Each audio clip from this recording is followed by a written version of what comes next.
미국 시애틀 지역의 에드먼드 칼리지는 우수한 교육 수준과 높은 대학 편입률을 자랑합니다. 코로나 대유행으로 인해 이제 한국에서 온라인으로 입학 신청, 수업 및 학위 취득이 가능해졌습니다. 120개 이상의 다양한 전공과 집중 영어 프로그램이 있는 에드먼드 칼리지는 여러분의 학위 취득을 도와드립니다. 에드먼드 칼리지의 입학 신청은 연중 내내 열려 있습니다. 지금 웹사이트에서 2021년도 수업을 신청하세요.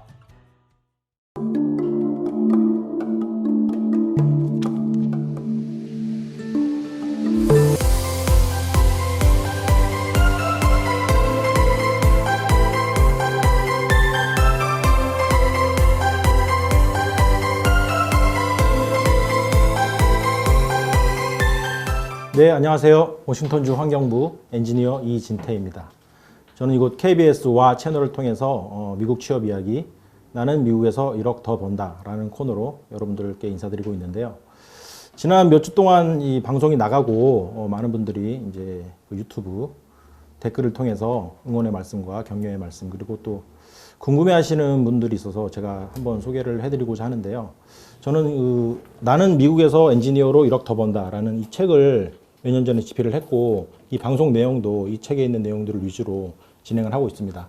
그래서 이 미국에 사시는 분들 중에 그럼 그 책을 어디서 구입을 하느냐 모르시는 분들이 많아서 간단히 먼저 소개를 해드리고 싶은데요. 아마존이나 또 미국에서 이제 한국 책들을 구입하는 사이트가 반디북이라는 사이트가 있습니다. 그래서 이제 아마존에 가서 이 책 제목, 나는 미국에서 1억 더 번다, 아니면 제 이름을 이진태, 영어로 쳐도 되고요. 반디북에서 이 책 제목을 치시면 바로 구매가 가능하십니다. 미국에서도 이제 해외 배송이 되니까요. 제가 또 그 댓글에 링크를 달아드렸으니까 궁금하신 분들은 이제 참조를 하시면 되겠습니다. 그래서 지난주까지는 저희가 워밍업 시간을 가져봤는데요. 먼저 한국과 미국에서 엔지니어의 삶이 어떻게 다른지, 정말 같은 하늘 아래 같은 직업으로 살아가고 있지만 이 살아가는 삶의 모습은 너무도 다르다라는 말씀을 드렸고, 또 한국과 미국에서 저희 같은 엔지니어를 바라보는 사회적인 어떤 인식이나 시각의 차이, 거기에 대해서 말씀을 드렸습니다. 그래서 바로 지난 시간에는 제가 왜 그럼 미국 엔지니어인가 라는 제목으로 방송을 했었는데요. 말씀을 드렸죠. 일단 미국에는 정년의 개념이 없고, 또 한국보다 특히 엔지니어들의 경우에는 일자리가 많기 때문에 정말 어떤 은퇴 걱정 없는 황금 시장이다 라는 말씀을 드렸습니다.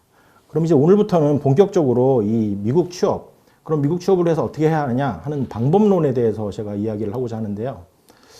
제가 또 직업이 엔지니어니까 엔지니어답게 뭔가 하나씩 체계적으로 순서를 미국 취업을 위한 준비편, 그리고 실전편, 그리고 완성편에 걸쳐서 체계적으로 하나씩 달려보도록 하겠습니다.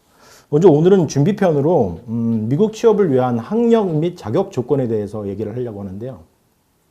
제가 몇 번 말씀드렸죠. 미국에서 엔지니어는 전문직으로 통합니다. 그 전문직이라고 하는 거는 자기 분야, 각자 자기 전공 분야에 대해서 어떤 기술력을 가지고 이 사회에 공헌을 하면서 살아가는 사람들을 말하는데요. 기본적으로 전문직이다 보니까 일단 4년제 대학에서 엔지니어링 과목들을 이수하고 졸업을 해서 학사학위죠. 배철러 디그리, 학사학위를 취득을 해야 됩니다. 그래서 최소한 학사학위가 있어야만 이제 미국에서 엔지니어로 일을 할 수 있는 자격을 인정받는 거고요. 공부를 좀 더 하시는 분들은 거기서 계속해서 석사, 마스터 디그리라든지 아니면 PhD, 박사까지 받을 수가 있는데, 기본적으로 엔지니어링 스쿨은 4년제 단위로 되어 있기 때문에 보통 4년제 학위만 가져도 취업을 해서 일을 하는데 문제는 별로 없죠. 그래서 굳이 비유를 하자면 4년제 나오신 학사를 가지고 일하시는 분들이 병원의 일반의 제너럴 닥터라고 하면, 석사나 공부를 좀 더해서 박사까지 받으신 분들은 자기 분야의 디테일한 세부 전공에 대한 어떤 스페셜티를 가지고 있는 거니까 전문의에 해당한다고 볼 수 있습니다. 그래서 학사를 지내고 석사, 박사까지 이렇게 쭉 계속 공부를 하면 아무래도 이제 내공이 더 쌓이죠. 더 많이 배우니까. 그리고 가방끈이 이제 소위 말하는 가방끈이 길어지는 건데요. 그렇다고 해서 가방끈이 길다고 반드시 더 많이 아는 건 아닙니다. 그냥 사회적으로 어떤 시스템적으로 이렇게 정해놓은 학위의 종류일 뿐이고요. 그런 얘기가 있었죠. 학사를 받으면 4년제 대학을 이제 딱 졸업하면 자기가 전공 분야에 대해서는 정말 모르는 게 없다고 이제 생각을 합니다. 보통 교만한 거죠, 소위. 근데 공부를 좀 더 해서 석사까지 가면 겸손해지기 시작합니다. 이제 깨달음이 오는 거죠. 아, 내가 공부를 해보니까 정말 아는 게 아무것도 없구나 라는 깨달음이 옵니다. 그러다가 계속 공부를 해서 박사까지 갔다. 그럼 이제 더 큰 깨달음이 오는 거죠. 아, 나만 모르고 있는지 알았는데 알고 보니까 남들도 다 모르고 있더라 하는 깨달음입니다. 그래서 끝까지 가서 만약 교수가 됐다. 그러면 이제 큰 다짐을 하죠. 어차피 뭐 이판사판 너도 모르고 나도 모르는 거 끝까지 우겨야겠다. 뭐 이렇게 되는 겁니다. 그래서 그 교수라는 직업이 자기 분야에 대한 어떤 집착이나 아집이 강하고 그런 직업이다 보니까 이미지가 강해서 이런 유머가 생긴 것 같은데요. 여튼 미국 엔지니어 얘기로 다시 돌아와서요. 이 미국 엔지니어의 경우에 그 업무 포지션에 따라서 물론 차이는 있는데요. 일반적으로는 학사보다는 석사를 더 선호합니다. 미국 회사들이. 왜냐면 이제 공부를 좀이라도 더 했으니까 또 어떤 세부 전공이 있으니까 그 분야에 대해서 집중적으로 뭐 일을 할 수 있고요. 그래서 인정을 더 많이 받는데 그렇다고 해서 그럼 뭐 당연히 석사보다 박사가 그럼 더 인정받는 거 아니냐? 그건 또 아닙니다. 왜냐면 이제 박사는 그 PhD라는 타이틀은 그 분야의 최고학이다 보니까 이 가방끈이 너무 긴 거죠. 그래서 일반 기업체나 회사들에서는 좀 약간 부담을 느껴요. 박사학위를 가지고 있다 그러면. 너무 고학력이라는 생각을 하기 때문에. 그래서 뭐든지 적당한 게 좋은 것 같고요. 이 학위도 마찬가지 같습니다. 그래서 미국 엔지니어 같은 경우는 취업할 때 가장 그 선호도가 높은 학위는 아무래도 석사급 인재들이 가장 인기가 많고요. 그렇게 전공 분야에 자기 학위를 가지고 그게 이제 학력 조건이고요. 자격 조건을 또 갖춰야 되는데 이제 소위 말하는 자격증이죠. 보통 엔지니어 같은 경우는 PE 자격증이라 그래서 미국에서 그 프로페셔널 엔지니어 라이센스가 있어요. 우리말로 하면 이제 뭐 기술사에 해당하는 정도 되는데요. 그렇게 그 석사급 인재들이 어느 정도 경력을 가지고 PE 라이센스까지 가지고 있는 경우가 가장 이 취업 시장에서 인기가 많습니다. 뭐 소위 말해서 가장 잘 팔리는 거죠. 그럼 뭐 박사학위는 필요 없냐? 단순히 그 미국 취업이 목표라면 뭐 일반 기업체가 됐건 아니면 뭐 저처럼 공무원이 됐건 단순히 취업이 목표라면 굳이 저는 PhD까지는 안 하셔도 된다고 말씀드리고요. 만약에 본인이 어떤 꿈이 있다. 난 뭐 대학 교수가 된다거나 아니면 어떤 특정 뭐 연구기관 같은 데서 일을 하고 싶다면 보통 그곳에서는 PhD들을 많이 요구하기 때문에 그럴 경우 이제 박사학위까지 받으셔야 되는데 그냥 일반 기업체나 아니면 공무원 같은 경우 굳이 박사학위까지 받을 필요가 없습니다. 잠깐 공무원 이야기를 해드리면 이제 한국에 계신 분들 중에 잘 모르시는 분들이 있는데요. 미국에서는 저처럼 이렇게 그 공무원으로 일하는 엔지니어들이 생각보다 많습니다. 미국 시스템이 일단 그 국가 전체를 관할하는 페더럴 연방 공무원이 있고 이제 그 각 주 50개의 주도로 이루어졌죠. 각 주마다 각 주를 담당하는 주정부가 있어서 각 주에 주정부 공무원들이 있고요. 그리고 이제 각 주에 또 보면 우리나라 뭐 군에 해당하는 카운티가 있고 그 도시들이 있죠. 각 도시들 그 시티홀에도 보면 그 시티에서 해야 할 엔지니어링 업무가 있기 때문에 이제 기술직 공무원에 해당하는 거죠. 우리나라보다 훨씬 더 이 미국에서는 엔지니어들이 갈 수 있는 그 공무원 자리가 많기 때문에 기회가 더 많은 것 같고요. 또 미국에서는 공무원을 뽑을 때 우리나라처럼 뭐 이렇게 시험을 보는 우리나라는 시험이 있죠. 공무원 시험, 공시라고 하는 그 시험을 통해서 가는 게 아니라 그 회사를 가는 거와 마찬가지로 그냥 오로지 면접으로만 인터뷰를 통해서 뽑기 때문에요. 어떻게 보면 미국에서 공무원 되는 게 한국에서 가는 것보다 더 쉽지 않나 그런 생각이 들 때도 있습니다. 그래서 한국에 계신 분들 이런 얘기 해드리면 가끔 뭐 믿기지 않는다. 정말 공무원 어떻게 시험도 안 보고 단지 그냥 단순하게 면접만 해서 갈 수 있는 거냐라고 하시는 분들도 있는데 그 뭐 그런 것 같아요. 제가 한국에 살 때도 정말 이렇게 너무나 당연하게 생각되던 상식적인 일들이 그 한국이라는 사회를 좀만 벗어나서 이 바깥 세상에서 바라보면 상식이 아닌 경우가 참 많이 있죠. 그래서 인터뷰 얘기는 나중에 제가 따로 해드리도록 하고요. 그래서 자격 조건을 계속 말씀을 드리면 학력 조건과 더불어 반드시 이제 갖춰야 될 게 자격 조건인데 그 엔지니어들이 가질 수 있는 그 자격증의 종류가 여러 가지가 있어요. 뭐 예를 들면 요즘 잘 나가는 그 IT 분야 같은 경우는 보통 그 국경의 개념이 거의 없죠. 뭐 어떤 국가에서 일하는 IT 엔지니어든 보통 대부분 컴퓨터 프로그래밍 위주로 이제 하다 보니까 그런 사용하는 컴퓨터 랭귀지들은 다 같죠. 그래서 국경의 개념이 없기 때문에 훨씬 더 그 자격증 종류가 많고요. 요즘은 특히나 뭐 어떤 뭐 프로그래밍 그 관련된 네트워크 회사나 그런 유수한 국제적인 그 IT 관련 회사들이 주관하는 그런 인터내셔널 서티피케이션 종류가 많이 있습니다. 그래서 IT 쪽은 좀 그런 분야고요. 특수한 분야고 일반적으로 기술 분야, 엔지니어링 쪽이라고 하면 대표적으로 말하는 자격증 종류가 이제 크게 두 가지인데요. 먼저 EIT라고 하는 FE 자격증이 있고요. 우리나라로 말하면 그 이제 4년제 대학 나오고 보통 보는 기사, 공학 기사 개념입니다. 그리고 또 PE, 말씀드렸던 PE, 기술사에 해당하는 PE 자격증이 있고요. 그래서 분야별로 다 요구하는 자격증 종류나 그런 게 다 달라요. 그래서 뭐 어느 분야인지 본인이 속해 있는 분야에 따라서 필수적으로 요구를 할 수도 있지만 또 안 할 수도 있고요. 아니면 같은 분야라 그래도 이제 하는 일, 직종에 따라서, 업무에 따라서 뭐 반드시 요구하는 게 있고 또 안 할 수도 있으니까 먼저 이제 그런 걸 좀 알아보셔야 되고, 그래서 자격증을 취득을 하려 그러면 예를 들어 뭐 EIT가 됐건 PE가 됐건 똑같은데요. 우리나라 그 한국산업인력공단이라는 곳이 있죠.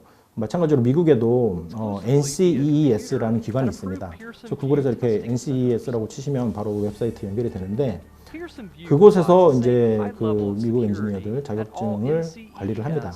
그래서 시험을 보기 위해서 이제 그곳에 등록을 해야 되고요. 예전에는 이제 EIT 시험, 흔히들 FE라고 하는 시험을 먼저 말씀을 드리면, 저희가 시험 보고 할 때는 다 이제 그 펜슬 앤 페이퍼 시험이요. 그러니까 일반 전형적인 그 종이 시험이었는데, 2014년부터 이게 바뀌었어요. EIT 시험은 그 CBT 시험 방식으로 바뀌었습니다. 그 컴퓨터 베이스드 테스팅이죠. 그래서 컴퓨터로 시험 보는 방식으로 바뀌어서 연중 매월 아무 때나 계속 자기가 이제 접수해서 시험을 볼 수 있고요. EIT 시험 FE 그점 같은 경우 전체 110문항입니다. 110문항에 총 이제 시험 시간은 6시간이 소요가 됩니다. 중간에 25분 쉬는 시간이 있는데 그 포함해서 그렇게 되고요. 제가 이렇게 보니까 간혹 블로그, 그 한국에 이제 블로그들 많이 하시는데, 블로그 같은 데 보면 이게 잘못된 정보죠. 옛날 그 정보들이 많이 올라와 있어요. 뭐 이렇게 펜슬 시험 테스트 옛날 그 인포메이션이 올라와 있는데 그거 다 잘못된 겁니다. 그러니까 그 본인이 시험을 보실 거면 가장 그 정확한 정보는 시험을 직접 주관하는 기관인 NCEES 웹사이트에 들어가셔서 최신 정보를 확인을 하셔야 됩니다. 그래서 그 FE 시험은 사람들이 이제 EIT 시험을 FE라고 혼용해서 부르는데, 그 이유가 이제 시험 자체가 그 Fundamentals of Engineering의 약자예요. 그래서 FE 시험이라고 그러는데, 원래 그 FE 시험을 보고 나면 합격해서 받는 그 서티피케이션에는 EIT라고 나와 있죠. 그 Engineers in Training의 약자입니다. 그래서 이제 우리나라 기사에 해당하는 거고, 보통 합격률을 제가 이렇게 보니까 한 60%, 70% 이상 다 넘어요. 무슨 말이냐면 굉장히 높은 편이죠. 4년제 대학에서 정규 과정을 이수한 사람이라면 누구나 쉽게 패스할 수 있는 그런 시험이 되겠습니다. 그리고 이제 EIT 시험에 이어서 또 PE 시험이 있는데, PE 시험은 이제 뭐 아무나 볼 수 있는 건 아니고요. 먼저 FE 시험에 합격을 해서 EIT가 되고 이제 실무 경력을 좀 쌓아야 됩니다. 회사에서 이제 일을 좀 해서 보통 이제 주마다 다른데 한 4년에서 5년 정도 요구를 합니다. 그래서 내가 FE 시험 합격한 후에 4년이나 5년 정도 이제 경력을 쌓으면 이제 자기가 일하는 곳에 그 주에서 시험을 볼 수가 있는데요. 그 PE는 우리말로 하면 이제 기술사라는데, 제가 지난 3편에서 잠깐 한국 기술사 얘기를 해드렸는데, 우리나라, 그렇다고 해서 우리나라 기술사는 정말 대한민국 최고의 기술 분야 최고 자격증인데요. 그럼 PE는 기술사니까 똑같은 거 아니냐라고 오해하실 수도 있는데, 사실 그 정도까지는 아닙니다. 우리말로 이제 굳이 해석을 하다 보니까 PE를 기술사라고 해석을 하는 건데요. 그 어떤 위상이나 그 정도에 대해서는 대한민국 기술사만큼은 아니고요. 그냥 엔지니어들이 그쪽 분야에서 한 4, 5년 이상 일을 해서 경력이 있는 사람은 보통 다들 가지고 있는 그런 자격증이 되겠습니다. 그래서 PE 자격증이 있어야만 합격을 해서 자격증이 있어야만 일을 할 수 있는 엔지니어 포지션들이 많기 때문에 누구나 엔지니어로 일하는 사람은 어느 정도 경력이 있으면 PE 자격증을 가지고 있어야 되고요. 그 다음에 그 PE 시험도 제가 말씀드린 대로 마찬가지로 FE처럼 NCEES 그 기관에서 주관을 하니까 보통 그 각 주마다 발부를 하고 관리를 따로 합니다. 그래서 50개 주가 있는데 그 주마다 50개 주마다 PE 자격증 그 라이센스가 다 다르죠. 그래서 보통 어떤 특정 지역에 업무를 수행하기 위해서는 자기가 그 속해 있는 주 외에도 만약에 다른 지역이다. 그럼 그 지역에 PE 라이센스를 발부를 받아야 됩니다. 그래서 예를 들면 저 같은 경우도 지금 워싱턴 주에서 있기 때문에 당연히 워싱턴 주 PE가 있고요. 뭐 옆 동네인 오레곤 주도 가지고 있고, 예전에 일하던 위스콘신 주라든지 뭐 미시간 주 그쪽 이렇게 여러 곳에 PE 라이센스들을 가지고 있는데, 그럼 각 주마다 내가 뭐 다른 주 라이센스를 또 취득하려면 계속 시험을 봐야 되는 거냐? 그건 아니고요. 보통 어느 주든 자기가 PE가 있으면 다른 주 그쪽 프로젝트를 하기 위해서 내가 PE가 필요하다. 그럼 이제 그쪽에다가 또 신청을 해서 요구하는 서류들이 있습니다. 뭐 레코멘데이션이라든지 그 서류들을 충족을 시켜서 제출을 하고 이제 받을 수 있는데요. 단 하나 그 캘리포니아 주는 반드시 시험을 추가로 봐야 되는 게 있어요.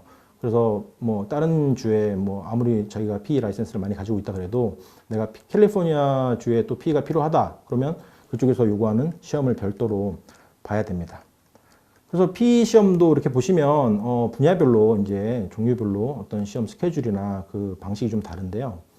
몇몇 일부 분야는 PE 시험도 FE처럼 CBT 컴퓨터 베이스 테스트로 볼 수가 있는 게 있는데 대부분은 기존의 그 전통적인 방식인 그 페이퍼 시험으로 봐야 되고요. PE 시험은 1년에 2번 볼 수 있습니다. 4월에 한 번, 10월에 한 번. 그렇게 1년에 2번 시험을 볼 수 있고. 그래서 결국은 본인이 응시하고자 하는 분야가 전공이 이제 다 다르실 텐데 그 분야의 시험이 언제 어떻게 이루어지는지 그 방식을 가장 최근 정보는 아까 말씀드린 NCES 그 웹사이트에 들어가셔서 확인을 하셔야 됩니다. PE 시험도 그 난이도 자체는 뭐 그렇게 높진 않아요, 사실. FE보다는 물론 어렵고 복잡한 시험이지만 일단 객관식이고요. 100% 객관식에 또 오픈북 테스트입니다. 그래서 자기가 원하는 그 참고 서적을 얼마든지 가지고 가서 시험을 볼 수가 있고 보통 PE 준비하시는 분들이 누구나 다 바이블처럼 보는 책이 한 권 있어요. 그 매뉴얼인데요. 이렇게 두꺼운 책인데 페이지가 뭐 한 1600페이지 넘죠. 그래서 그 책을 가지고 이제 몇 달 동안 연습을 하시는 거고요. 대부분 이 엔지니어링 분야가 이제 숫자로 뭔가 문제를 풀고 계산하는 분야다 보니까 우리가 이용해야 되는 그 공식들이 굉장히 많은데요. 뭐 오픈북 테스트니까 공식을 다 외우실 필요는 없죠. 하지만 시험장에서 이제 주어진 시간 내에 그 문제들을 다 풀기 위해서는 시간 싸움이니까 뭐 어떤 문제가 나왔을 때 어디서 뭐를 어떤 공식을 이용해야 되는지 참고해야 되는지 표시를 해야 되기 때문에 이제 보통 그 포스트잇을 이용해서 이제 시험에다가 책에다가 붙여놓고 바로바로 찾는 연습 그런 걸 좀 많이 훈련을 많이 하셔야 됩니다. 그래서 이 PE 시험도 보통 응시자 절반 이상이 합격을 하는 시험이고요. 여러분이 준비를 하시고 NCES 웹사이트에서 보시면 여러 가지 뭐 어떤 기존의 모의고사 문제도 있고 하니까 충분히 합격을 하실 수 있는 시험이라고 보겠습니다. 네, 그럼 지금까지 미국 취업을 위한 학력 조건 및 자격 조건에 대해서 말씀을 드렸고요.